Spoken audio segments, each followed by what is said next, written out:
Hi, I'm Eve and I use any pronouns. And I'm Phoenix. I use they, them pronouns.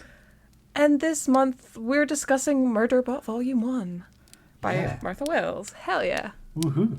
It's Murderbot time, baby. It's Murderbot time. I feel like this one has been like a long time coming. I feel that. It feels... Yeah, I think we've been talking about this for quite a while. And it feels weird that we haven't done Murderbot already. Because I think it's because we've briefly talked about it for so long. Yeah. Because of the show coming out and stuff. Yeah. That it's just kind of been hyped up a little. We also, I do just want to say, and I know nobody's going to believe this, but the fact that we have timed this to coincide with the show was pure coincidence. Yes. I'm well done us. We did not do this deliberately. We just picked it for July because why not? And it works because now this episode is going out about a couple of weeks after the finale of the show. Yeah. We will be talking about the show. We're going to try and not talk about it too much while we're talking about the book, but we will talk about the show at the end. So if you have not watched the show, there will be spoilers for the show at the end of the episode. And also spoilers for the book all the way throughout, obviously. Not that they're that different, but there are differences. Yeah. We're talking about the first two books in Volume 1, which is All System Reds and Artificial Condition. Artificial's a hard word. Artificial is a hard word, especially on a Saturday morning. Yes, it is one you really have to enunciate. But yeah, we're going to talk about both of them and all that jazz. So, I think we both gave the book the same rating for both of them. Yes. So I rated both novellas a 4. Same. Which means that the book overall was a 4. A 4. I love it when I don't have to do maths.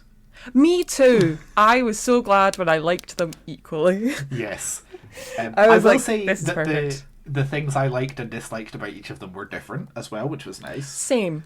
Like, I don't feel like I read the first one and then went into the second one and went, oh, this has got all the same issues. Because it's not. When I went into book 2, I think that my problems with book 1 flipped. Like, exactly. So the things I didn't like in book 1, I liked in book 2. It was really weird. So I'm coming at this from the point, I started watching the show before I had read the book. And then I finished it. I think I had like 2-3 episodes of the show left when I when I read the book. So that was an interesting experience for me. Was knowing a lot of what was going to happen. Yeah, before. But then obviously things are different. Things are different. I would definitely say that the book is better. This is not a surprise. Yes. The book is almost always better. Yes. Than the adaptation. Exactly. So if you've watched the show and haven't read the book, really, really, really do go and read the book, because it is really good. I think it will enhance how you view the show. Enhance? I think it will make you more annoyed at the show. Yeah. But maybe that's just me. Yeah. I had finished both book 1 and book... But had I finished book 2 by the time I watched the show? I'm not sure. I definitely finished book 1 by the time I'd started the show. And so I was slightly annoyed by things. I kept yelling at the TV, who the fuck are you? Why are you here? There were things that I didn't find annoying at first, and then after I'd read the book, I was like, what the fuck was that, actually? Yeah. But we'll get in hindsight. Yes, we will. Let's talk about book 1. Let's talk about All Systems Red. All Systems Red. Yes. Which is what's covered in the TV show for pointers later. Yes. Okay. So, 4 stars for book 1. What are your thoughts? I think it's a really, really good start to a series of books. Same. I love that page 1, it is like right in there. There's no setup. Yes. It's right off the bat. Yeah. You immediately know who Murderbot is. Yep. The situation they are in. Yep. And how much they really couldn't care what happens. Yeah. How much or Murderbot maybe just how much they do care. Yeah. No. Hates their job. Yeah. It's not a happy bunny, Murderbot, in certain senses. Yes.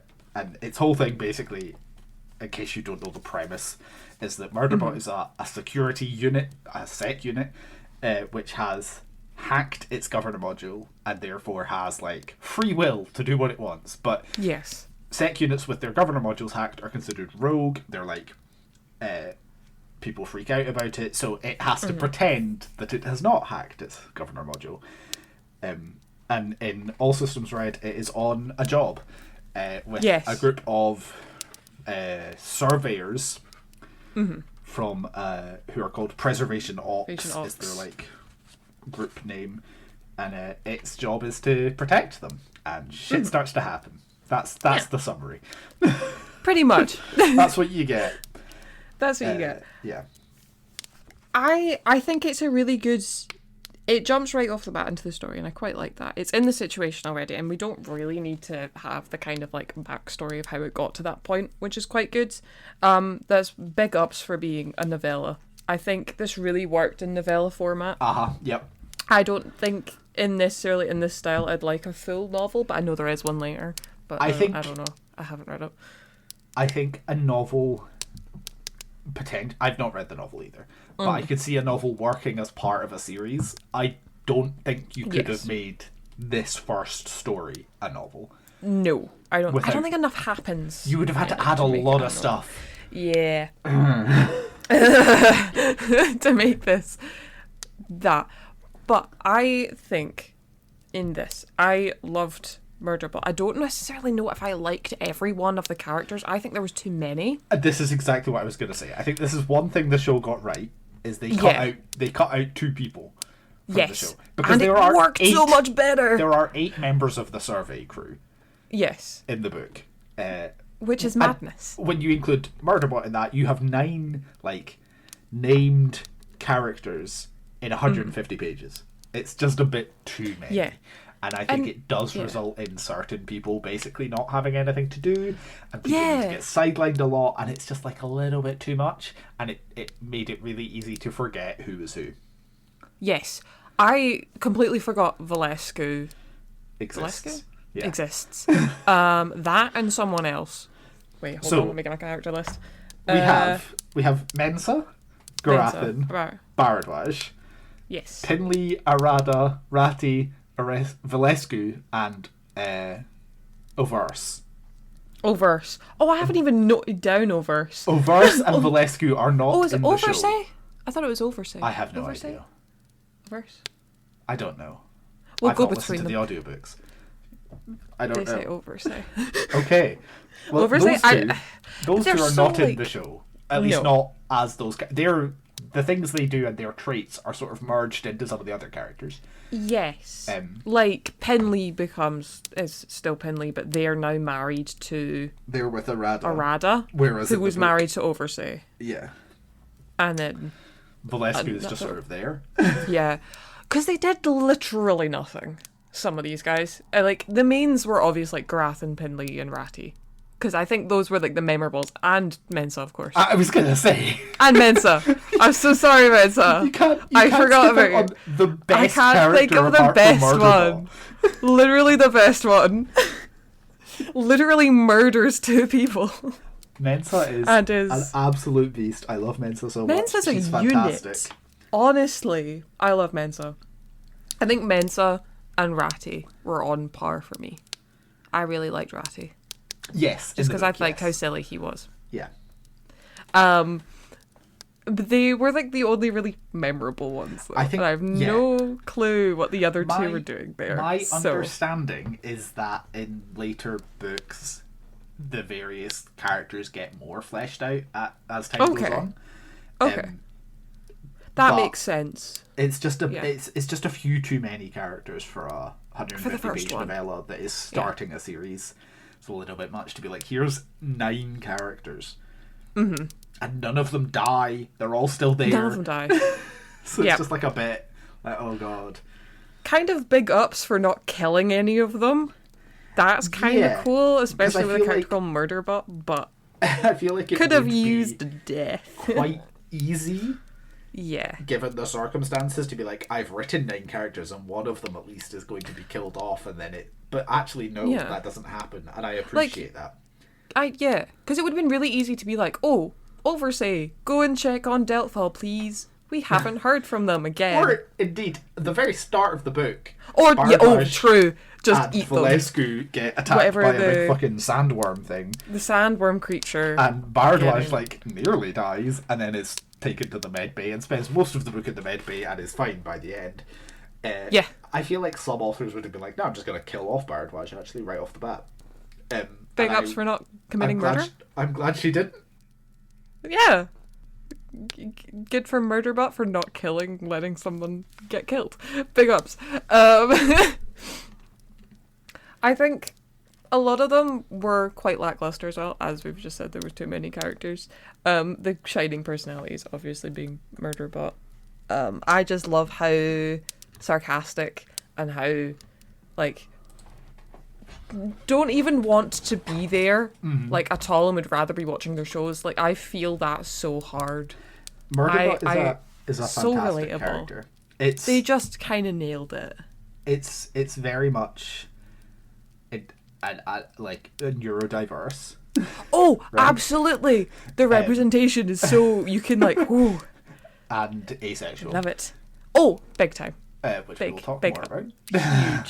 Huge. And so I think it is very relatable, and I think even neurotypical people will relate to that. Like, I just don't want to be here anymore. Yeah. I'm fed up with people, sort of feeling that Murderbot has a lot of. I think it's such a great character because it is just like, it's just there, and it's like, I don't care. And this is the thing that I really love, is that Murderbot does not hate people. No. It just doesn't give a fuck about them. At least not to begin with. It really doesn't. And that's fantastic, because I think a lesser author might have written Murderbot as like, I hate having to spend all this time with humans. I hate these people. This is so stupid. I'm going to be a dick all of the time. Exactly. So everyone hates me. Whereas actually it's just like, no, I just don't care. Yeah. I'll protect them because it's my job. Yeah. But I don't care. And why would I? And then, of course, by the end of the 150-page novella, Murderbot is very much like, these are kind of my people. Yeah. Literally my favourite human, Mensa. Yeah. Which, it does leave. Shepherd Explorers. It does leave at the end of All Systems Red, but it leaves to go and find out about itself, basically. Yeah. Because one thing that Murderbot does have is these, like, partial memories. of killing a bunch of people. Yeah. Because after every job, it gets a memory wipe. And so in this circumstance, they Not have every little... job. Not every job. No, it's just that it was involved in something. It has partial memories of, like, memory. murdering a bunch of people, and Yeah. what we discover in Artificial Condition is basically that some stuff went down and it did murder a bunch of people and then had its memory wiped to, like, protect the company. Yes, because the company really covered it up. Yeah, exactly. Yes, but we'll talk about that. So yeah, it has this whole that's why it calls itself Murderbot, sort of. Yes. Is that it's because it determines that as its kind of registers itself with, like, the pure horror of what it did a little bit. But it kind of humanizes it in a way because it gives itself a name. I kind of like that, even though I keep calling it Sec Unit. Well, I mean, to be fair, all the characters also call it Sec Unit. So I've gotten used to calling it Sec Unit. Yeah. But no, it really... I'm trying to think of how to word this. I really loved its personality. I just thought the way, the snarkiness, and almost kind of like teenager kind of way that it writes is kind of really fun, because very unreliable narrator, extremely, and it just feels sometimes when the action happens you're like, did you really do this? Which is quite fun. Yeah. Because it paints itself in quite a fun light. Yeah. But yeah. Yeah, it's just I think it's so much fun to read from the point of view of a character that is just, like, only interested in doing what it wants to do, and what it wants to do is just sit and watch TV. Exactly. And that's so much fun because it is yeah. in this situation where the humans it is being paid, or it's not being paid, Mm-hmm. the humans it's job to protect are Exactly. under threat, and so it has to help them. Mm-hmm. And the thing that I love is that, like, because it has a hacked governor module, it doesn't like have to help them. It's not being forced, but it feels like it does has it to anyway. anyway because it's starting to learn what like morality is. Yeah. And it feels like it ought to, because that Mm-hmm. like not just because it could quite easily let them die. Oh, for sure. Do you know what I mean? Yeah. Because they're kind of helpless. They are kind of helpless, They're a little bit helpless. at least in terms of protecting themselves. Yeah. This is I do like that they are very intelligent Peaceful? people. Extremely. Mm-hmm. They're very capable. They just they're not combatants, and that's like No. there's reasons for that, right? Like where they Yeah. come from, they don't believe in doing a lot of violence. They don't like to do violence, so they don't learn to do violence, right? Which is really refreshing for It's like so a refreshing. sci-fi novel. Yeah, Yeah. but they're also like they are incredibly capable, competent people. They're Yeah. very smart. They all have their own little specialty, and all this sort of stuff. And I like that it's not just like Murderbot protects a bunch of useless lumps Yeah. in the book. That's not what it is. I was gonna say. Yeah. Yeah. I really like also within the book that it constantly kind of reminds you that Murderbot is in fact an AI machine with like Yes. constant precise data. Yes. Like sometimes it'll just remind you that they paused for like 2.4 seconds before answering, or Yeah. the system will go offline, so there's gaps in their like, knowledge that when they're not attached to this hub system. It's Yeah. very, very fun and creative. I There think are it's great so moments good. where it's like Murderbot has to like do something that for it feels like an eternity, but is actually Yeah. like 0.3 seconds or something. And it's Yeah. like it felt like years. Yeah, because it's so used to that like machine ping back and Yeah. forth and immediate like. Yeah. I was gonna say it's So like Murderbot immediate, like, is yeah. I think the word they use in universe is a construct, Yes. because it is not a robot. It has organic parts. Organic. Yes. And that's an important distinction, because there are bots that are just like fully robotic, that are just fully machine. Constructs such as sec units and also comfort units, we find out later, Ugh. are partial. So they're not like people that have been turned. They're not Borg. No. They have been built from scratch, but they are Techie. yeah. So they've got Yeah. organic parts and Most of their it's kind of like a computer parts. Terminator thing, kind Yes. of. Yeah. A little bit. A little kind bit. of. Yeah. But it is really important to emphasize these aren't people that were like once human or anything like that. No. They've been built this way. Like they don't have like in Murderbot's case, I don't think it has a digestive system or anything No. like that. Uh-huh. No, it doesn't have that. I don't think So- so. No. But it is so. I So it's half and half. am I right in thinking I can't remember what the reason why they are I'm not sure. partially organic. I can't remember if I that's think it's- specific. All I remember is it's cloning. That's all I really remember because Yeah. it's really all the same person-ish. But I can't remember if there's a specific reason why they do a clone. Maybe it's like cheap. I'm seeing if there's a reason. Oh, I think it's because they're sort of more sentient. Oh, right, okay, so it can make snap decisions and stuff. Yes, I think that's the Okay. idea. It's got like Um, synaptic, like it can feel pain, But unlike they are like a also metal. obviously they are like stronger than humans and all this sort Yeah. of stuff, because they are also partially.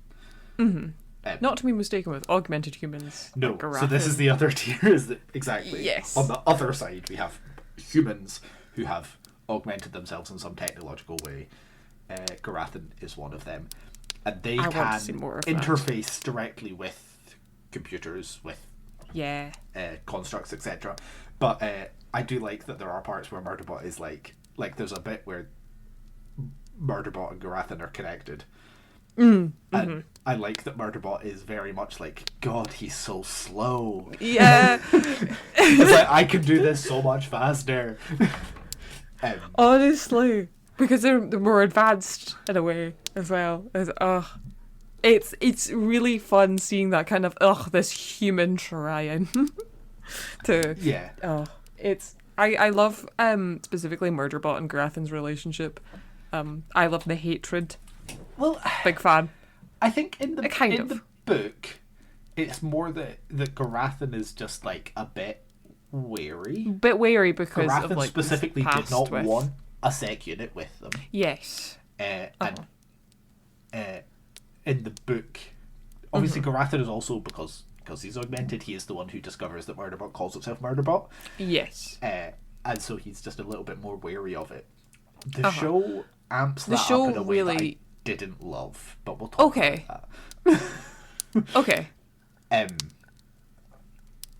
But yeah, there is still that mild. I think I did like the mild discomfort with the non-trusting of the system and the kind of like system that Murderbot represents in a sense. Yes.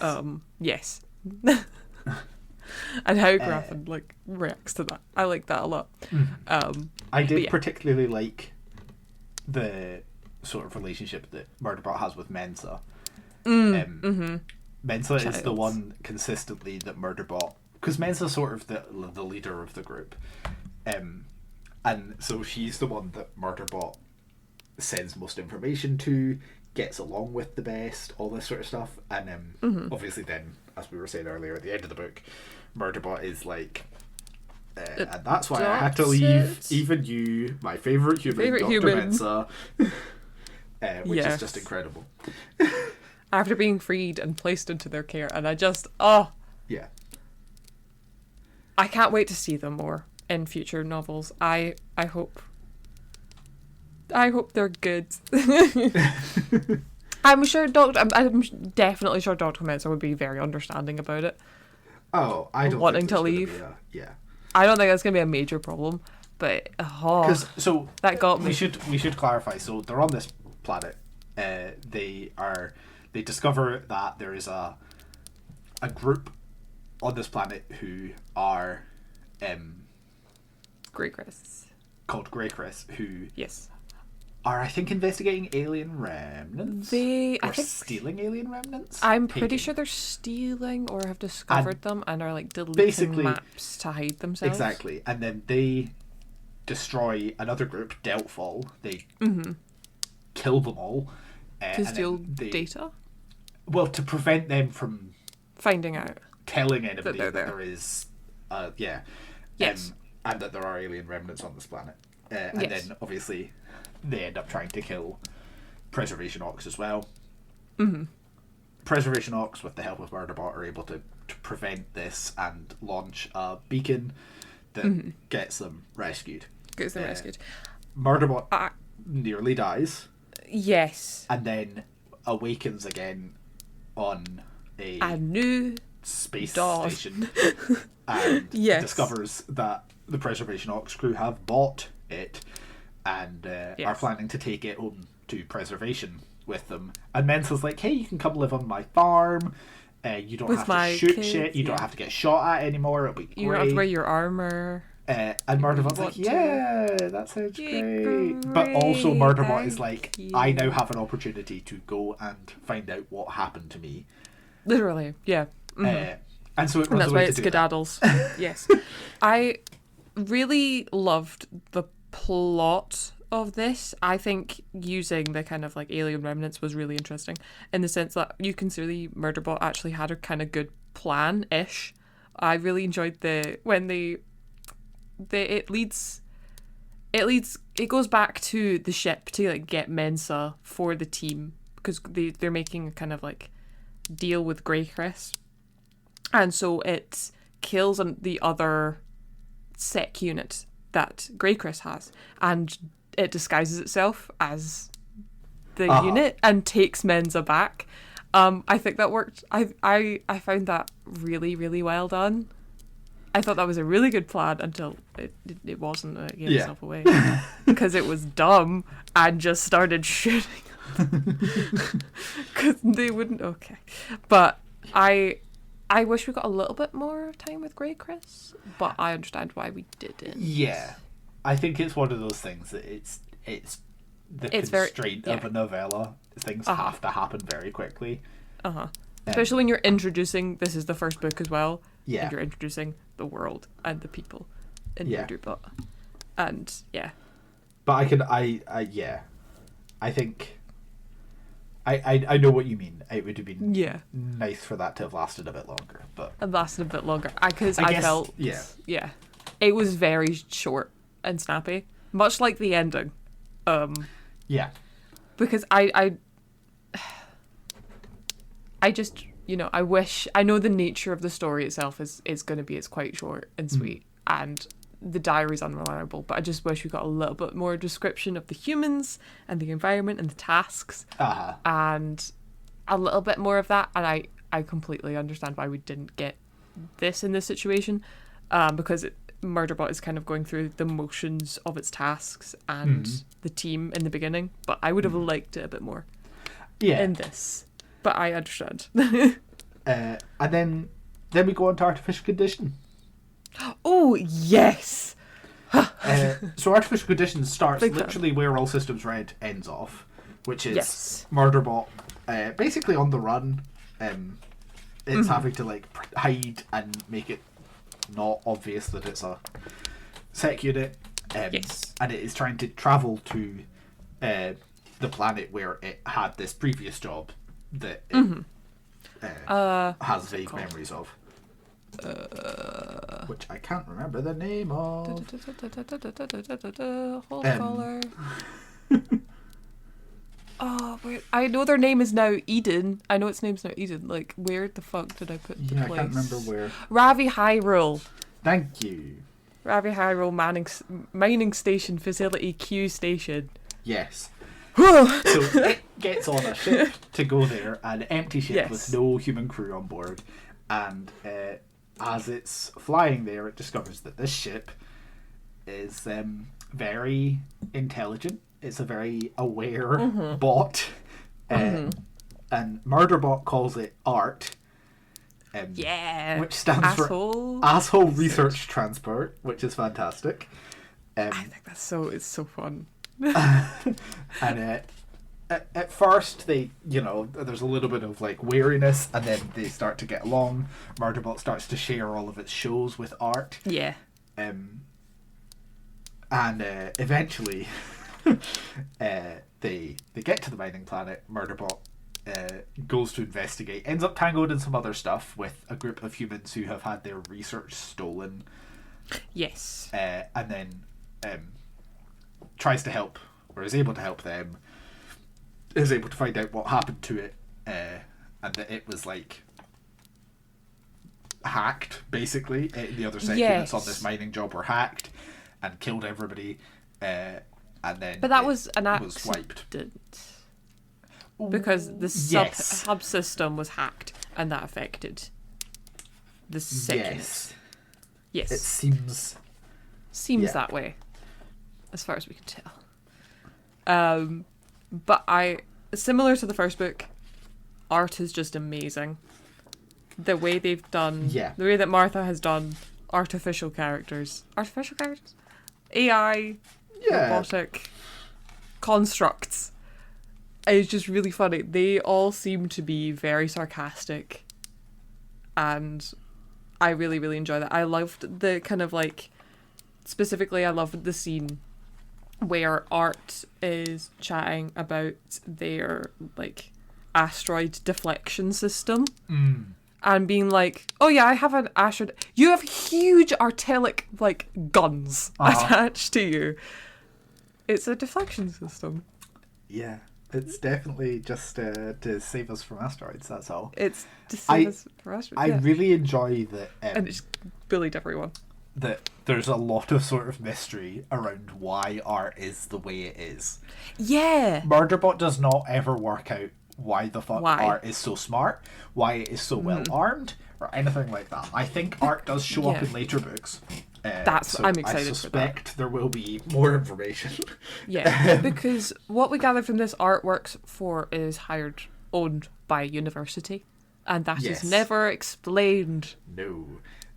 All Murderbot knows is that it works for a university, and sometimes when the university doesn't need it, it's sort of lent out as just like a generic transport vessel. Yes. In this case, I think it's moving cargo. Yeah. Or something like that. And agrees to basically take Murderbot along for the ride. Mm-hmm. Murderbot has to, for most of this book, pretend to be a human, which is fun. I enjoyed this thoroughly. I loved seeing it squirm, being like, I really like there's a thing that Murderbot does where it watches itself through external cameras to see how it looks, how it's doing, and to like judge how human it looks, and it's so much fun seeing it like watch itself and being like, do I look human enough? Like, am I all right? It was the scene where it had just gotten like 2 centimeters of height taken off of it or something like that, and they'd just gotten like hair transplants, so it would look remotely kind of like humanesque. And it was watching itself pretend to walk. Yep. And mimic human like motion. I ate it up. That was so good. Because yes, I'm being the human. Remember to swing the arms. Yeah, and also it's that thing of like people don't like, even people who are walking with purpose.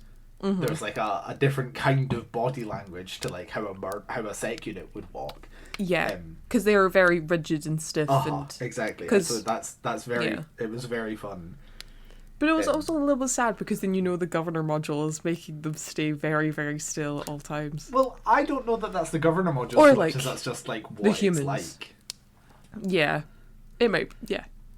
But right, I see, for like other sec units. Other sec units, because there was a line that Murderbot said it was like a lot of the humans would ask it to be immobile or just make it stand there for hours and hours and hours, and that's why all of them appear really, really rigid. Yeah. Which I was very interested. Yeah, because that's kind of it's sort of one of the themes of both, but particularly Artificial Condition is very much about bodily autonomy. Yes. It's very much about how much control you have over your own body and your own life. And Murderbot now has basically total control because it is rogue. It has no governor module. It's disabled its governor module. And a lot of Artificial Condition is it seeing other sec units, and there's a comfort unit that's like a fairly prominent part of the story, and it basically just being like realizing how much freedom it has compared to them, and feeling bad for them that they don't have the autonomy it has. I loved at the end that the comfort unit did get that freedom. Yes. And just fucking ran. And I loved that. I like absolutely booked it. Like, sure, Murderbot did tell it to be like, leave and never let it see it again. But I too, I think, would absolutely run in their situation. Especially in a situation of being a comfort unit and being put in high risk scenarios that it's not necessarily built to be able to be in a way. You know? Yeah. I like the comfort unit a lot as well, because just the way it tried to, like, you could tell it was following through orders because it was saying things it'd been told to say, but then it was like, for instance, it gave the note that said "help me" after the trail of like really shit code that it was trying to put in Murderbot. Yeah. That was they were very interesting. I really like the idea that even constructs and bots that have the governor module can still, they have thoughts. There's exactly. They're still sentient. Like, they're not like totally shut down in that sort of sense. And I like the idea that it's like trying to communicate with Murderbot, like, I need your help. But also it's like very restricted in what it's like allowed to do, so it has to find like a way to get that message across. Yeah. I thought that was really good. Yeah. It was just seeing how it's treated by society. It was like, Yeah. ooh, oh goddamn. Yeah. I will say I didn't really care much for the new characters group. Oh no, in this book at all. You could have. I liked the fact that we got less of them. There were only 3. Thank God. There were only 3 because they'd like made the note that the rest of their crew had waited behind or something like that, or were away, and those were like the representatives. Which Murderbot feels discovers when it meets all of them that they're like one big family unit. Yes. Like multiple spouses with kids and stuff. Yeah. And these 3 have been like chosen as the ones who are going to try and get their research data back from this sort of like Talisi. mob boss type character. Pretty much mob boss, yeah. Whose name like is Talisi. Talisi. I just that was the main Didn't issue really I had care. with it, was the plot, because it was like the plot kind of just happened around it. I'm not really sure it was entirely necessary. No, Because there was already the plot of Murderbot trying to work out what happened in Ganaka Pit in the mining mission. Yeah. And I'm not sure it needed this like secondary plot of like this group of humans trying to get their research data back. No. Yeah. But then I don't know what the plot would be replaced with. That is the thing, I suppose. That is the thing. Because if taking that out, it could have just been 10 pages. in all reality. That's true. It could have been. But, yeah. No, the plot was a little weak compared to book 1. I think the tonal shift was pretty good to see Murderbot being its own kind of like person and being Eden and this person that takes. I think it made itself look really, really cool, but also literally like a kind of weirdo in a sort of sense when it was taking the job up to completing it. It was very interesting to see them trying to be human around these people and immediately coming across as just a person as well, because they were all kind of like immature, like kids. I want to say kids. I don't know how old they were meant to be. Like they were. It felt like they were maybe teenagers. Made it even more confusing because I don't think they are meant to be. It's just no. I think they're probably meant to be like in their 30s or something. What was the one we spent the most time with? It was, oh god, what was your name? It was Tapan. Was it Tapan? Yeah. We spent the most time with. Yes, because she's the one who appeared. Yeah. Murderbot puts them on a ship and is like, "Off you go. I'll deal with Talisi," and then discovers that Tapan got off the ship again and stayed behind. Yeah. I just think, and I know again it's like arguably a difficulty of novellas or whatever, but I feel like if these characters had been fleshed out in a little bit more of a way, then maybe I would care more. Or literally just make them teenagers. Like. But then. But then why? It's weird because also they have children. Oh, I forgot about that. So it's like they can't be too young. No, yeah. They have to be quite responsible because you've got kids, but then they're a bit dumb and they don't know how things work. They're book smart. Yeah. But then it was strange. I didn't like it. Compared to like having these kind of like naive compared to the mob boss that we got. It was a bit. Murderbot does, I think, describe them as being like old enough to not be children, but young enough that they're not like far from adolescence or something. Ah, okay. So it's like maybe they are just meant to be like early 20s. Early 20s. Maybe they, maybe it's like, I don't know.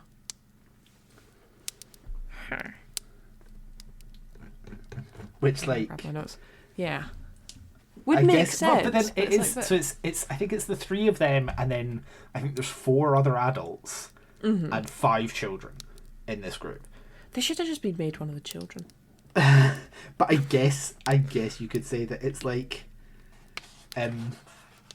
between what 7 adults, all in their early 20s. It's quite easy to have 5 kids, I suppose. Yeah. But yeah, it was just. Exactly. Yeah, it was. I just didn't. I didn't know that I cared enough about them. I didn't care at all. I was like, "Where's Art?" More, yeah, please. I do like that Art was in. It was out there all the time. The whole time. Just the whole every time. so often commenting on. Literally, there would just be like what a Murderbot was rogue, doing. a rogue quote inserted into it. Like, what are you doing? What's happening here? Yeah. It was just Art trying to understand Murderbot as well the entire time. Oh, which was really fun. And I think that goes a long way to show that because even though Art is clearly a very intelligent bot, I think it does sort of show the limitations of bots in terms of what they can think of, because it doesn't get why Murderbot is doing certain stuff, and it's because Murderbot is capable of like human-like thought, right? Yeah. So it can to Art, come up with ideas that a full robot would not have come up with, because it doesn't have that like creativity sort of vibe.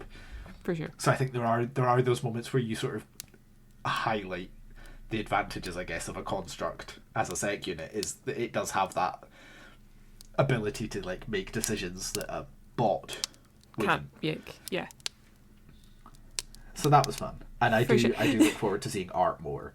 I cannot wait to see Art more. I hope we got tons of them, because I think it was just such a good character, and I think the introduction of Art specifically was really good for like the world building, because then both you get to see new places in the world, opposed to like the singular like area that the first book had, really.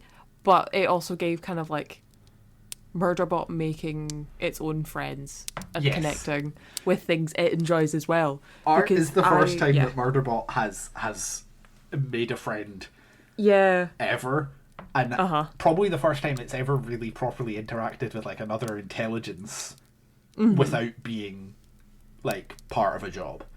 Yeah. And I like that. And I like kind of even Murderbot tries to give Art its like communication thing back. It's like, oh, you can like clear this, not need that anymore. Yeah. And keep it. Art's like, no, just keep it. If we're in range of each other again, then we'll know. I literally just gave them their like Discord. Basically, just keep that, and then we can be in touch again if we're ever close enough. And I liked that. Same. And I like that it was Art that made that decision to be like, let's be friends. Yeah, let's be friends. We're buddies now. We're getting even though I don't think Art would ever use those words. No. I really liked how they also bonded over the TV shows as well. Yeah. And they both had differing opinions of their favourite one. I can't remember which one they were watching. If they were watching something that was related to... Oh god, they were moving things places. I know it definitely shows Art Sanctuary Moon. Yeah. But I don't think Art liked Sanctuary Moon as much. No. But there is another one that Art really liked that I can't remember what it's called. Oh, if I flip near the back, they might have it. Because they also showed it to the human that I can't remember the name of, to calm them down. Oh, maybe, yeah. World Hoppers. World Hoppers. And it was similar to Art in general, because it had ships. I can't remember. Yes. Because I remember that's why Art liked it. Yeah, Murderbot made a comment that it was like, how is this, how are you enjoying this? Isn't this like your job? Yeah. Is this not like a bit too close to home? Yeah, because Murderbot refuses to watch anything that's like about sec units or combat or anything like that, because it hits too close to home. Yeah. And they're all perceived as evil. Yeah. But I really like that. Yes.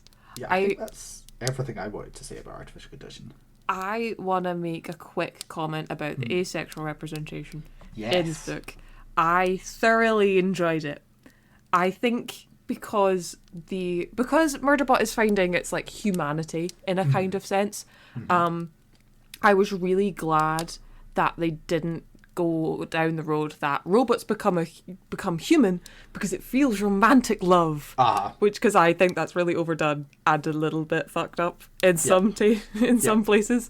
I'm really loving the subversion of like humanity and asexuality at the same time. It makes me very happy. I thought that it's very well done. On a similar related note, I'm loving that also the robots or the constructs don't have a specific added on gender to them. I think that's huge. I wish it wasn't such a huge statement, but damn, it's really, really good. Both of those together, I think was done very, very well. Yeah, I like in particular that again, it's one of those cases of Murderbot just doesn't care, right? Like it doesn't find sex at all interesting. It is just not. It doesn't want it, but it's not. It's not in the books described as being like particularly sex repulsed as such. Yeah, it's not like it just doesn't care. It just doesn't give a fuck. Yeah, it's not like ugh, gross. Keep it away from me. It's like yeah, not in the books at least. So chill. Oh god, yeah.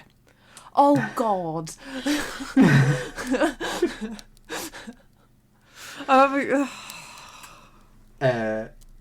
Yeah. Can we talk about this? Yes, please. Okay, we're going to jump into the show now. Yeah, spoilers abound. Spoilers for the show. Okay. Right, let's start with that because that's what we're talking about. Yeah, let's start with the weird added sexual content. This show is clearly made by people who do not understand asexuality. Yes. Right, I will go into more stuff about the sex stuff because there's a lot, but I think there is a particular thing of they're like, Murderbot doesn't want sex, therefore it must be disgusted by it. It must be disgusted by like humans being human. Because there's like that whole bit in the first episode, I think, as well, where they're like dancing. Yeah. And Murderbot's like just kinda disgusted by it, and I'm like, that's not like it shouldn't give a fuck. Wrong. Yeah, it doesn't give a fuck. And there's also that bit where it is Garathan is making it maintain eye contact with him. Oh, yeah. And it like pushes into the feed, the camera feed from the room where Ratty and Arada and Pinley are like making out.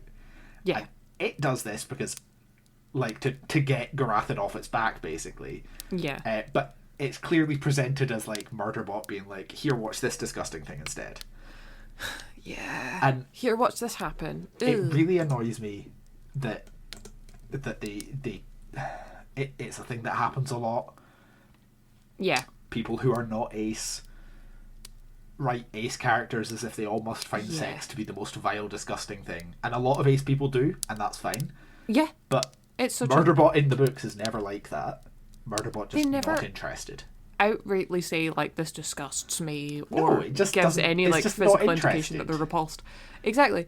And so I think in some cases where, especially in TV shows or movies and stuff, when they write an asexual character, they always have that repulsed asexual, because of course they are.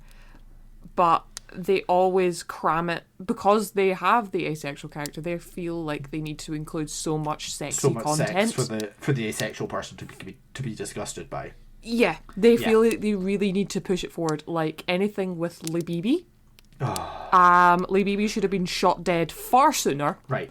Labibi pissed me the fuck off. Why were they included? Right, Labibi is there because they made a 10 episode show out of a 150 page novella, and they realised that they needed something to keep the middle of the show like going, right? Because they've had the whole thing with Deltfall at the start, and then obviously the latter half they've got Grey Chris and the escape and stuff, and they needed something in the middle to like keep the drama going, and so they created this character Labibi, who they find at Deltfall's base and then bring her home because she's claiming to be a survivor, and then it turns out she's actually working for Grey Chris and is trying to like betray them, and Murderbot no one saw this coming, and then everybody's like, oh my god, how could Murderbot shoot her? How could you do terrible that? terrible No. Murderbot, which pissed me off enough. But also Labibi spends the entire time she is there sexually harassing Murderbot, because that is what it is. Yeah, and it's played for laughs. It's so playful. I watched that episode with my parents, and I asked them after it what they thought of it, and they fucking hated that episode. Yeah. And like my parents didn't like the show anyway. But it was just everyone didn't like it. Yeah. From what I'm hearing. And do you know? So I saw an interview. Yes. With her, an article. Oh, okay. She was saying that originally the plan in the script had been that she was just to improv a bunch of like horrific sex stuff, and they were going to, in the show, have Murderbot fast forward through it. That would have been better. But then the producers saw her improvise sex stuff and thought it was so funny that they kept it in the show. It's not funny. It's not funny. It's sexual harassment. Harassment. And this is one of the things that really pissed me off about the show as a whole, is that consistently there is violation of consent. Mm-hmm. And it's so creepy. And it's played so for laughs every single time. Uh-huh. And I think it shows a very common bad attitude towards consent and sex that we see a lot in media, and it really, really pisses me off. Yep. There's a lot of really non-consensual stuff that happens, right? Firstly, Murderbot showing Garathan that. It's not consensual. Not consensual. Rati, Arada, and Pinley did not consent to that being shown. They didn't even know about it. Did not consent to being seen it, to being shown it. Garathan sniffing Mensa's pillow while she's away. That's I forgot about that. Labibi's entire fucking existence, constantly fucking creepy, constantly like breaking Murderbot's consent, essentially, and it's such a recurring theme, and it's horrible. It's so bad. And I really, really worry about how season 2 is going to adapt artificial the comfort bot. Oh no, it's going to go so bad if they keep that up. Oh fuck, I hadn't even thought about that. The thing. They're going to give us a sexy time episode. The comedy in the show, in the books, is very dry. It's very understated. It's witty, but it's not like silly, goofy humor a lot of the time. But in the show, because obviously the people who wrote the show just aren't good at writing dry humor, they felt they need to amp it up, which is fine. I can understand you want to focus on the comedy aspect. Feel free to amp up the comedy and make it more of a comedy than the book already is. Yeah. But they just made it sex comedy. Oh, they made it so... There's so much, like, haha funny sex stuff. Yeah. And it's just uncomfortable. Why does my mind go, it's like South Park? It's that sort of level. It is kind of. It's like... It's like... When you're a kid and you're growing up and you go through that phase where it's like, haha, farts and poos, right? Yeah. And my god, yeah. You get into adolescence and suddenly the humour is like, haha, penis. Yep. And I feel like that is where the writers of this show were. That's where they are at. Oh my god. It pissed me off. It's not even like tailored comedy to a certain like age group. It's literally just harassment. Mm-hmm. It's literally just the worst fucking writing I've ever seen. Yeah, and it's really not bad. If they'd done the fast forward bit, I would have been happier with that. I still don't think it was a good idea. I still don't think it was good. No, but I think that would have been. But better. I would have preferred it. Yeah. But instead, we got that because they thought it was so funny. They've just made Preservation Ox look creepy. Well, yeah. Some of them. And also, I think, and this is unrelated and less important, but they've made them all really stupid. They've made them so thick. Yeah. Like, I They've don't turned trust from them to from do their group of jobs. a group of professionals who have some interpersonal relationships to a group of like idiots with lots of interpersonal drama, Yeah. and it made me Like, very annoyed. we did not need as much drama. This, I think I don't know if we talked about it, but I think in the terms of the length of the show, this would have been better as like a mini-series or a couple episodes. They either should Not have the done 10 they that we either got. should have done like a mini series where it's like 4 or 5 episodes And a direct per book. translation. Or just make a movie. I think I would have preferred a movie. But then, I don't know if they would have done the same thing, because they would have needed that inclusion of a couple things. I don't know that it would have, though. Okay. I think you could make that into a movie without adding much. Maybe not like a 2.5 hour fucking Hollywood blockbuster that we insist on doing all the fucking time. Yeah. But a perfectly good movie. Yeah.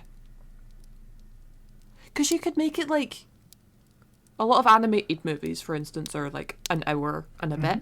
They could have just made it that length. I would have been happy with that. If you could turn Nimona into a perfectly good movie, you could turn this into a perfectly good movie. Yeah. Get the writers for Nimona. Yeah, it really, really annoyed me. It really... I think it has some trumps. I think that as an introduction... I think it's decent. Yep. It has a little bit of merits into being a comedy sci-fi. Yep. I think cutting out a couple of the members of the crew was a good idea. Good idea. I think getting some of the backstory elements of some of the characters earlier on, or like a little bit more from that, I think was really good. So, like in the books, we don't have any backstory at all for many of the characters, but like Garathan in the show gets a backstory. Yes. Right? Like that whole thing with him having a history with the company and stuff. None of that is in the books, anywhere, is my understanding. Yes. And I enjoyed that. I think that was interesting. I liked the end episode where he's popping around the place, getting Murderbot's memories back. I really hated the whole like Garathan just hates Murderbot and Murderbot also hates Garathan. I hated that because I don't think Murderbot hates anybody because it doesn't give a shit enough. And Garathan hating Murderbot just because it's like a company sec unit was just stupid. And he mistreats it so badly. Yeah. And that annoyed me because Preservation Orcs, or the Preservation Alliance, where they're from, they have like a whole different set of rights around robots and constructs. And none of them should be okay with him treating Murderbot that way. No. And definitely none of them should have been okay with the way that Labibi was talking about it. They all should have shut that down. Like, I could see a lot of the characters were being uncomfortable with what she was saying, but they didn't do anything to stop it. Yeah, and also, Bardwaj had that like weird crush on her that didn't go away when she was being like sexually harassing Murderbot, and that literally really annoyed me.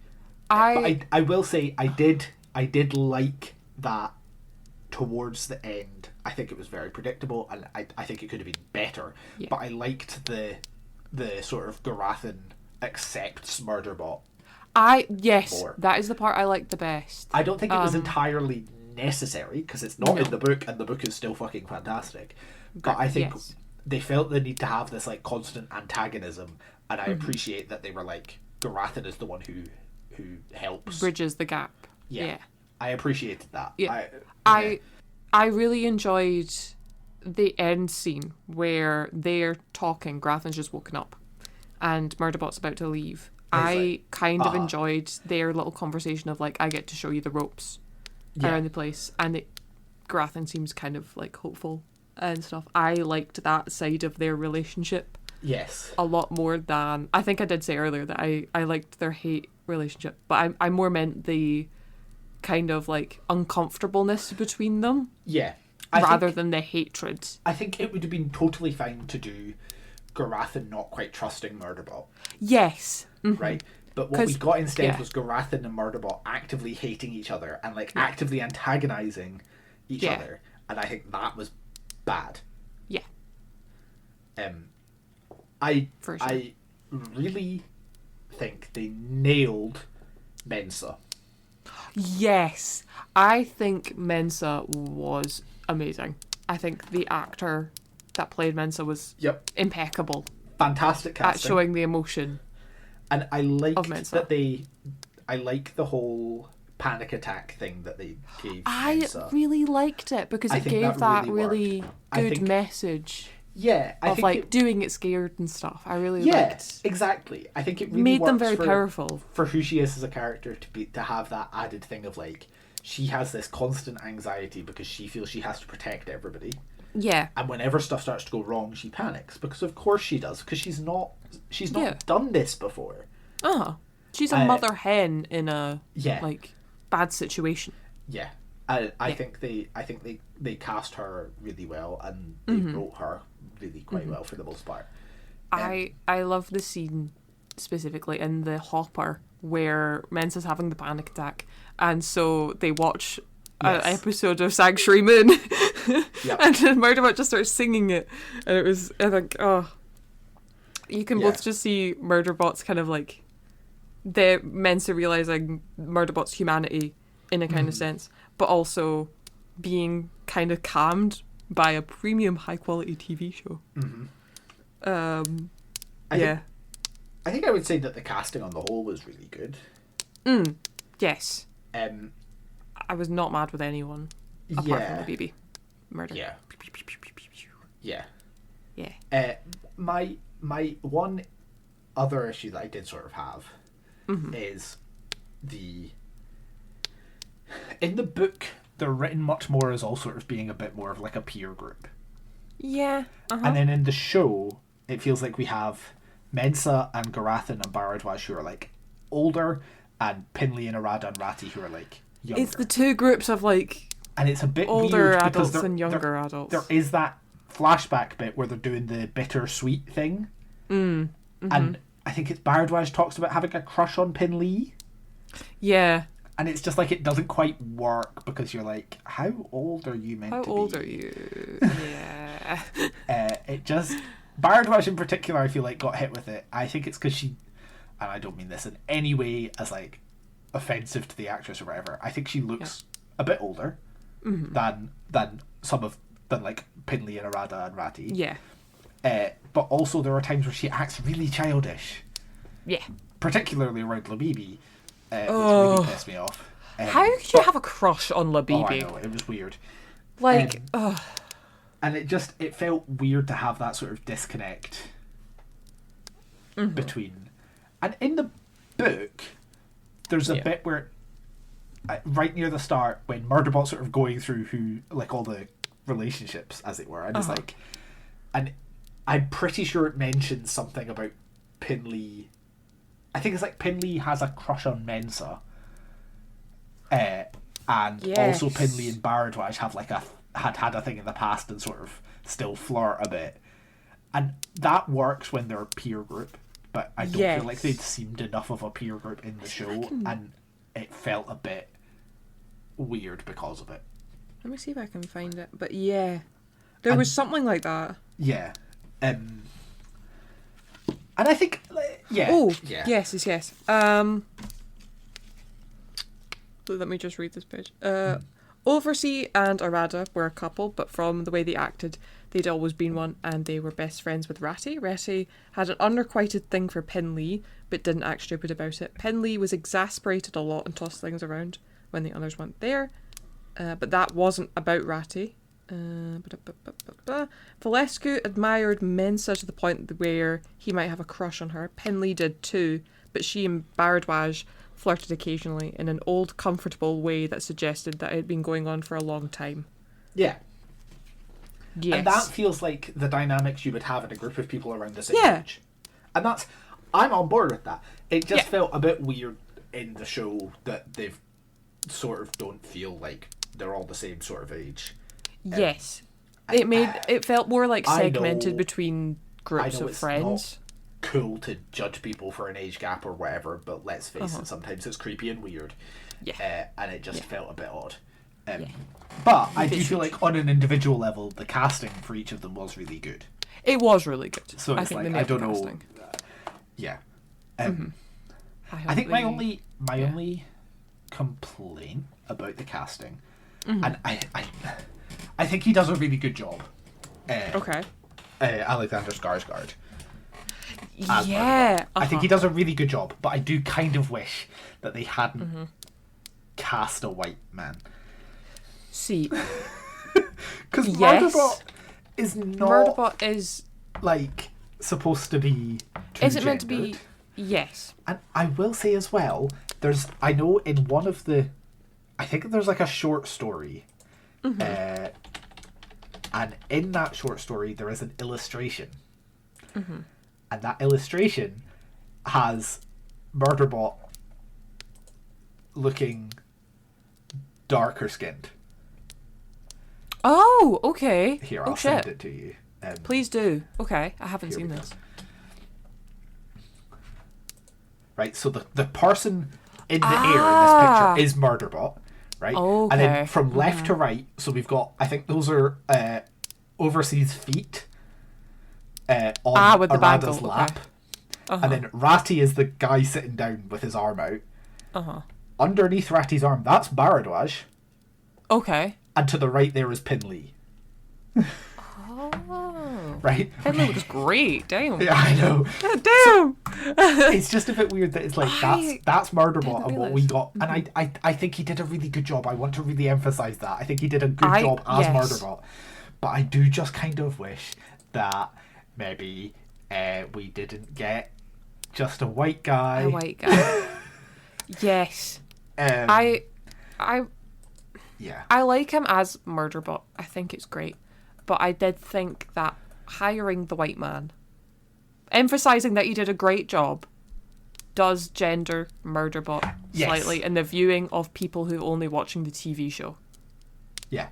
Because there's been a lot of people throwing around he for Murderbot when they're it. So, and they do it occasionally in the show as well.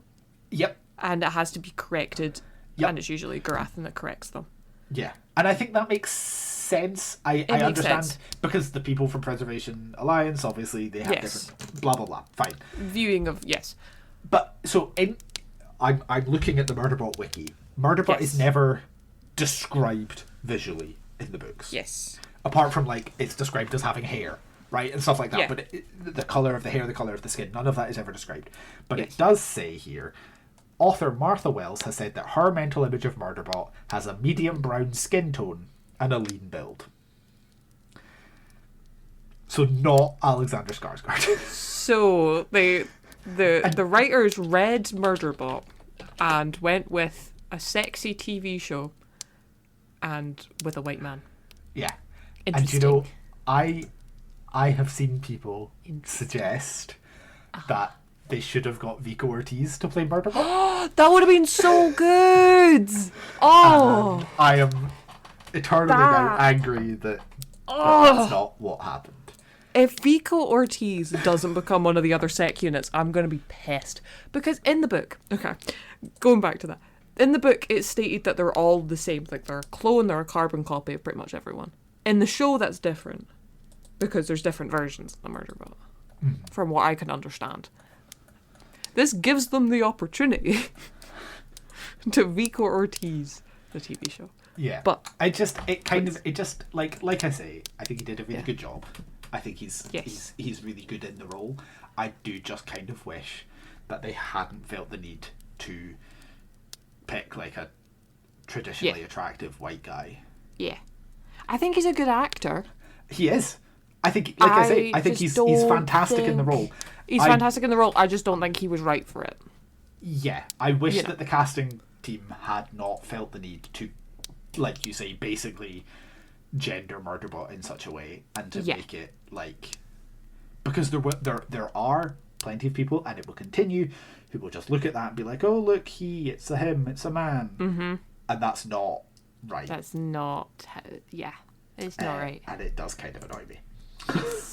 Yes, but like I say, I think he does do a really good job as Murderbot. Oh, for sure. So it's like, I love the dry smaller humour complaint, that you can as get it were. across.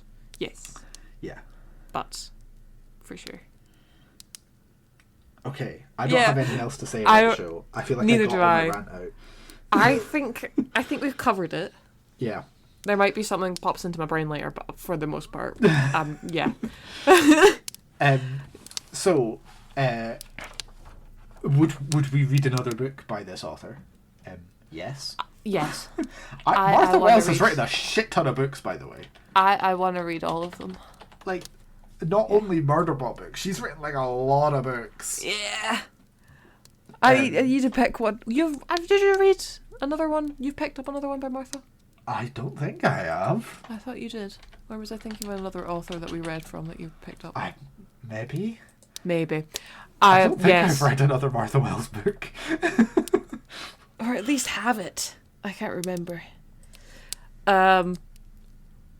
Anyway, yes, I would definitely read it. I would definitely read more of her books.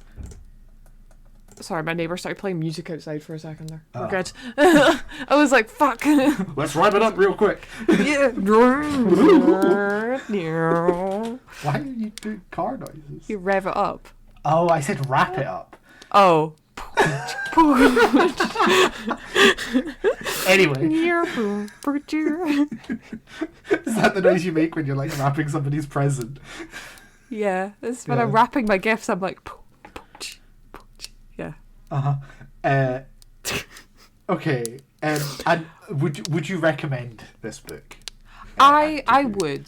I also would. I would recommend it to literally anybody. I think anybody anyone. could read this book. I don't feel like it's Yeah. too complicated it's- for like anybody. I think it's great as an introductory sci-fi Yeah. for a lot of people who haven't So- read sci-fi. Because it's so... My sister, who Yes. reads a lot of books, she Yes. doesn't really read much sci-fi. Oh. It's not her thing. She has read the Murderbot Diaries and absolutely loves them. Yay! Like, she reads, for context, she reads a lot of romance, she reads a lot of historical fiction. Yeah. 300 So- books a year. Holy, She reads a lot holy of shit. books. Holy Uh, shit. And so yeah, she doesn't read much sci-fi, and she read these. She loves them. So I like to put that in context. I definitely think these are like an everybody book. Oh, I would specifically say if you have watched the show, please read the books. Please read it. Uh-huh. Because they are just fantastic. You might like it more. Yeah. After everything. Yeah. I have like a list of like people who like Star Trek or like Yes. cozy books. I think would really like it Yep. as well, especially Strange New World enjoyers. Oh, Strange Worlds. It's back. So, it's back. It's back. And then we're gonna have to wait like another 3 years, but I don't care because right now it's back. Yeah. But it's coming out weekly, so we have time to be sad Did you- later. Did you see that they've confirmed that they're doing season 4 and 5, and then that's it? What? Yeah. So I understand. They've confirmed another 2 seasons, but they've also officially confirmed that season 5 will be the last. Oh fuck! That means we're gonna get that scene. Which makes Are we sense gonna- because it always had to end. It always Because had of to when end. it is in the but- timeline. We'll get to see Kirk taking. Oh, I'm assuming that the finale of season 5 is going to end with like Kirk becoming captain. That's my I guess. would love that. I would. As much as I'd be sad to see it go, I would love to see Kirk. Which also means that Sid's- presumably we're going to get like Sulu turning up at some point, and Ooh! Chekhov, and Bones. Can we get a really good Bones? I love Bones as a character. I think Presumably these people I have to love turn Bones. up, but who knows? He's- We'll see. he's my favorite character, so I need Bones. If we've got Scotty, who I think they did really well, they will get They've a done good a Bones. fantastic job with Scotty. They really do. But anyway, yes, if you're a Star Trek fan, definitely. Yeah, they're doing great. Mhm. Yeah. Yes. What about some other books that you would recommend to Other enjoyers books- of Murderbot? Yes, I'm gonna start with a novella. Uh-huh. It's a series of it's 3 novellas, and the first one's called Binti.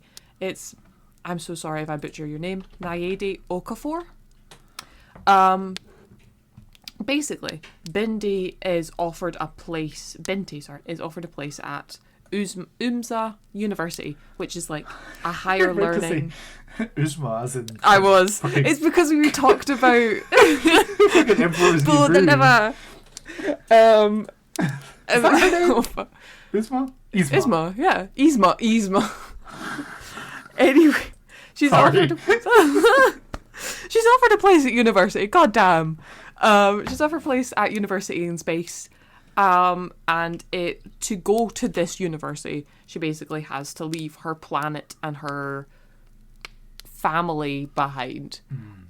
So it's a great cost that she's giving up to go to this place. So she pays the price, she goes to the place, and she's surrounded by wankers, really. I don't know how best to fit this. And in come an alien species. And I will say no more because I will just spoil it. And the alien species look very different, so that it's a lot of like, ooh, you look different kind of situation we're handling here. And it's about the connection between Binti and the aliens. It's a very good novella. It's very interesting. Nice. Yes. I'm gonna bash one out that we potentially both have. I anything don't know. by Becky Chambers. Yeah. Yeah. Literally any of her books. I think any of them. If you enjoyed this, you will enjoy everything For she's sure. written. Long Way to a Small Angry Planet. A Closed and Common Orbit in particular, because that is literally about an AI learning to be a human. And Monk and Robot, the Monk and Robot duology, Sam for the Wild Boat and Prayer for the Crown Shy, those are very much about like humans and robots. But all of them are fantastic. All of them should be read and enjoyed. And I mean, she's fantastic. I think she has the same sort of like cozy crew, found family, vibe thing going on. But A Closed and Common Orbit in particular has the whole like very much so AI learning to be a person thing that I enjoyed. Hell yeah. My next one, I don't know. I've just went with a sci-fi recommendation, I think. But it's Dark Matter by Blake Crouch. I was recently reminded of the TV show that happened with it, and I watched the TV show and loved it. I think it was a great adaptation of it, which is shocking for a lot of people. I thought it was actually not too bad. Basically, we are in the POV of Jason Dessen, and he has just been awoke in a new world. Well, in a world that is similar to his own, except all of the major life decisions have been altered in his life. Like, his wife is no longer his wife, his son doesn't exist, but he's now a very esteemed physicist, when in the other world he was married with kids and he was a physics professor at a college. Right. So we've got this whole new place, and it's how did he get there, what's happening, and when we see another version of the same guy in the same world. And it's multiverse happening. Love a good I multiverse. love a multiverse. And it's really all just about like life happiness, which I think is really good. This is a slight Go for it. tangent. This is not a recommendation, but I read a book recently called Infinity Gate by M.R. Carey. Oh, that sounds familiar. It's also a multiverse. You should check it out. Okay. I quite enjoyed it. It's quite slow, but it was good. If you like a multiverse, then that's, I love a that's what I can multiverse. recommend. Big fan. Yeah. Oh. Hell yeah. I've also got anything by Valerie Valdez. Yeah. So she wrote the For sure. Eva Innocente books. Yes. So Chilling Effect, Pride Deceptions, and Fault Tolerance. They're fantastic. Silly, goofy, sci-fi, found family. They're good fun. Yeah. My last one I haven't read, but I watched the adaptation of it and I've heard the book is better. Which is Mickey 7. Oh yeah. By Edward Ashton. I thought the movie was a bit too silly for my tastes, but I've heard really good things about the book version of it, which is on my TBR. I need to get around to it. Basically, Mickey is an expendable, The movie actually is Mickey 17. The book is he only dies 7 times in the book. They really traumatized that man in the movie. Robert Pattinson. So he is an expendable, which means his body will be reprinted every time after he dies. And so they are sent to colonize this ice world. And so when they get there, it's how does the air react with them? So he'll be the point of call for going outside first. So if he's mauled to death, it's chill. Because he'll come back and reprint it. But every time he comes back a little bit different. But the main plot of the book is that he goes missing and comes back alive, but they presumed him dead, so there's another one. There's another clone, Mickey 8, reporting for his same duties. So he has to keep the secret, otherwise he will just be terminated completely. Okay. Yeah. Because you don't want multiples. Multiples is a big thing. Yeah. Yeah. I thought, yeah. Yeah. Cloning and people not viewing him as being a human. So like he eats food and he just gets killed because they're just testing something on him that he didn't know about. Nice. Yeah, it's so lovely. I need to get around to actually reading really uplifting. It's a feel-good fiction, is what I'm saying. That's the vibe I'm getting there, definitely. Yeah. Yeah, I love sci-fi. Oh yeah. My last one is one that I've talked about before, that I know you might disagree on, but Ancillary Justice by Anne Leckie. Yes. I think it was a really fantastic book. I know you're not. I've put it down for now, but I'm going to go back around to it in a wee bit. But it's all about an AI who is at times a warship, sometimes she's like individual people, and it's all about her learning to exist in a world that isn't necessarily very friendly to her. It sort of flips back and forth between the present day and the past, and in the present day she is down to one body. That's all she's got left, and she is trying to take revenge against the people who caused her problems, shall we say, in the past. Indeed. I thought it was really, really good.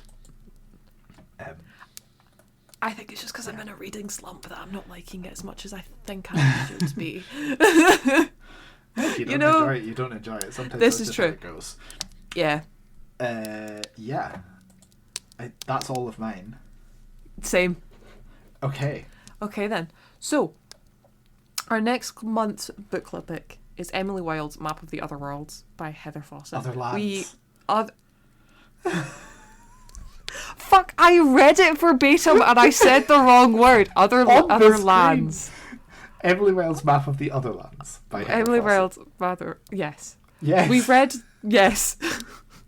I'm going to leave all of that in. Please do. It's like artificial all over. I fucking nailed it that time. You did. See, it's when you don't think about it. It's the anger. It brings it out, you know. Yeah. But that's what we're reading next month. For sure. We did our... If you haven't already, go listen to our Talking in the Tavern episode, which is our July wrap... what's it called? It's our mid-year freakout, yes. Mid-year freakout, yes, which is a fun time. We altered the question slightly to suit our preferences and what we wanted to talk about. Yep. So it's a fun, goofy time. So go listen to that. Go read the first book of Emily Wilde if you haven't, and then read the second one. We also have an episode on that one. We sure do. Yeah. Yeah. Last year? Yes. Yeah. You'll find it. It's on podcast places. Just scroll back through our feed until you see the word Control F and type Emily. Yeah. You know? It's a flawless strategy. But yes. Okie dokie. So yeah, we'll see you and in a couple of weeks for Talking in the Tavern for August. Yes. And then in a month for Emily Wilde. Thank you for joining us here at the Tavern. Phoenix, where can our listeners find you outside the podcast? You can find me at Beans and Fungi on Blue Sky and Instagram. What about you, Eve? And you can find me under Cozy Crow with an S and not a Z on Instagram, TikTok, Blue Sky, and YouTube. And of course, make sure that you're following the podcast itself on Instagram at Hearth and Tome Pod, Blue Sky at Hearth and Tome, TikTok at hearth.and.tome, and YouTube at Hearth and Tome Pod to get updates about when episodes come out, as well as behind the scenes bits and bobs. Yeah. Alrighty. Cool. Bye! Bye! The music used in this episode was Midnight Tale by Kevin MacLeod through Incompetech.com, licensed under Creative Commons by Attribution 4.0 license.